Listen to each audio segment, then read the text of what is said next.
या बातमीपत्राचे प्रमुख प्रायोजक प्लॅटिनम मॉल इंद्रधनु सोलापूर. सोलापुरातील सर्वात प्रतिष्ठित इंद्रधनु सोसायटीचा नवीन भव्य कमर्शियल प्रोजेक्ट आता रेल्वे स्टेशनच्या अगदी शेजारी शहराच्या मध्यवर्ती ठिकाणी.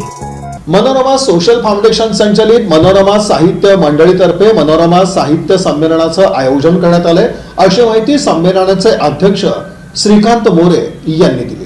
मनोरमा सोशल फाउंडेशन संचालित मनोरमा साहित्य मंडळीतर्फे मनोरमा साहित्य संमेलन आयोजित करण्यात येणार आहे. हॉटेल बालाजी सरोवर येथील सदाशिवराव मोरे साहित्य संमेलन सभागृहात पुरस्कार वितरण सोहळा, व्याख्यान यासह वैविध्यपूर्ण कार्यक्रम, उपक्रम आणि वैचारिक मंथन घडणार आहे, अशी माहिती संमेलनाचे अध्यक्ष तथा मनोरमा परिवाराचे प्रमुख आधारस्तंभ श्रीकांत मोरे यांनी पत्रकार परिषदेत दिली. मध्ये आपण 9 पुरस्कार जाहीर केले.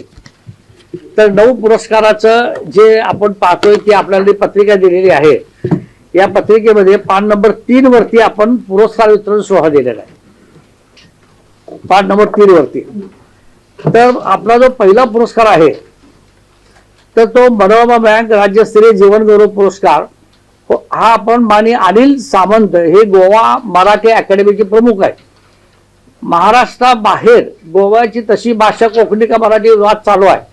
राजकीय भाषा कोकणी म्हणून वापरली जाते, पण मराठी भाषा गोव्यात मोठ्या प्रमाणामध्ये वापरली जाते.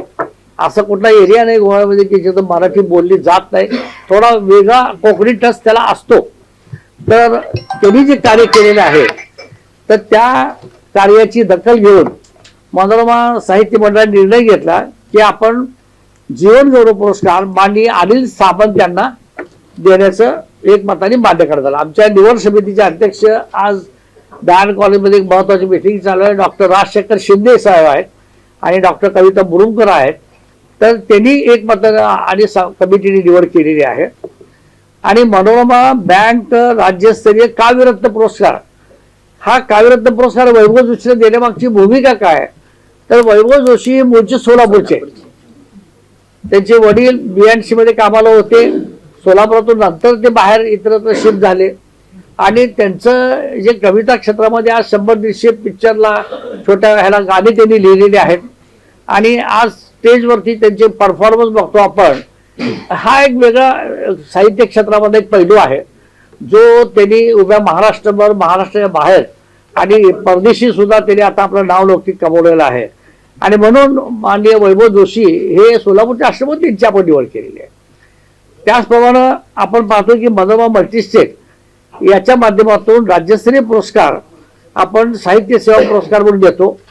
तर त्यामध्ये डॉक्टर मनीषा अतुल या नागपूरच्या आहेत, परंतु व्यवसायाने डॉक्टर असल्या BHMS त्या तरी सुद्धा एक बंडखोर कवयित्री म्हणून किंवा अतिशय बेधडकपणे आपले विचार स्पष्ट करणाऱ्या कवयित्री आहेत.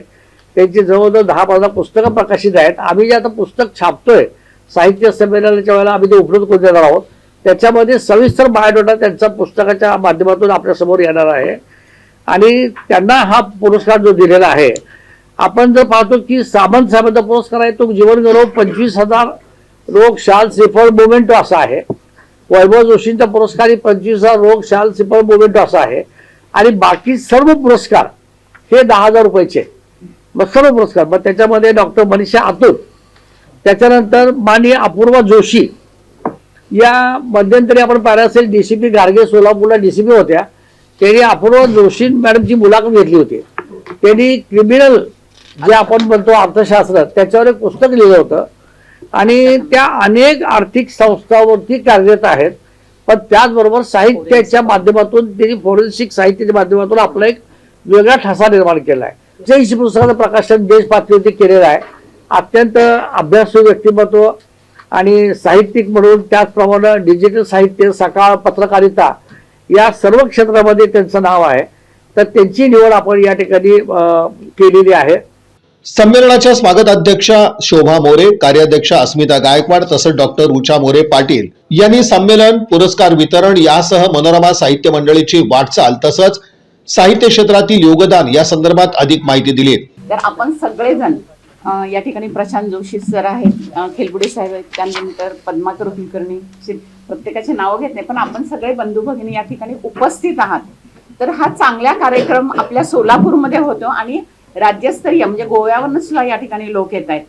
किंवा पुण्याचे आहेत, ठाण्याचे लोक आहेत, तर ते सगळे इथे येतात. तर आपण सगळे मिळून त्यांना सांगूया की आम्ही सुद्धा खूप छान साहित्य क्षेत्रात काम करतो आणि आपण सगळेजण या ठिकाणी आमंत्रित आहात. मी तर एक महिला म्हणून आत्ताही विचार झाला की तुम्ही तुमच्या पत्नीला कार्यक्रमाला घेऊन या, त्यांनाही ऐकू देत ना की साहित्य काय असतं. आणि कदाचित त्या एखादी कविता लिहित असतील तर त्याही कविता आपण त्यांनाही वाटेल की माझी एक कविता यावी पेपरला कुठल्या तरी, असं त्यांना वाटेल. तर ती पण त्यांची इच्छा तुम्ही सगळेजण पूर्ण करू शकता.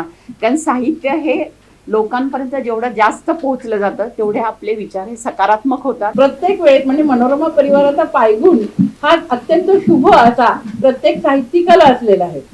त्यामुळं या संपूर्ण परिवाराची जी ख्याती आहे आपल्या पत्रकारांना माहितीच आहे की परिवाराने आतापर्यंत जी साहित्य संमेलनात घेतली, साहित्य पुरस्कार दिले आणि संपूर्ण महाराष्ट्रभर आता हा परिवार एक नामांकित परिवार म्हणून साहित्यिकांना सतत प्रबोधन करणारा, साहित्यिकांना सतत त्यांची उंची वाढवणारा, साहित्यिकांना व्यासपीठ मिळवून देणारा परिवार अशी या मनोरमा परिवाराची ख्याती आहे. या मनोरमा परिवाराच्या वतीने मी या संमेलनाची कार्याध्यक्षा म्हणून आपल्या सर्वांचं मनपूर्वक स्वागत करते. या पत्रकार परिषदेस मनोरमा सोशल फाउंडेशन आणि मनोरमा साहित्य मंडळीचे पदाधिकारी सदस्यांची उपस्थिती होती. संमेलनाच्या कार्याध्यक्षा अस्मिता गायकवाड यांनी प्रास्ताविक केलं तर कविता कुलकर्णी यांनी आभार मानले.